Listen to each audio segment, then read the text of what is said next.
How to activate my DoorDash Crimson Card. I'm going to tell you how to activate your DoorDash Crimson Card. First, once you receive the card in the mail, open the Dasher app and go to the Earnings tab. Tap on DoorDash Crimson and you will see an option to activate card. Follow the prompt and enter the last four digits of your new card. After that, you'll be asked to add the card to your Apple Wallet or Google Wallet. This gives you access to the virtual version of the card, even if the physical one hasn't arrived yet. Sometimes, DoorDash may ask you to verify your identity. Just follow the on screen instructions if that pops up. Once activation is done, your earnings will instantly show up on the Crimson Card after each dash.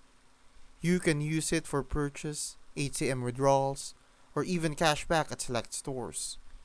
That's how you activate and start using your DoorDash Crimson Card.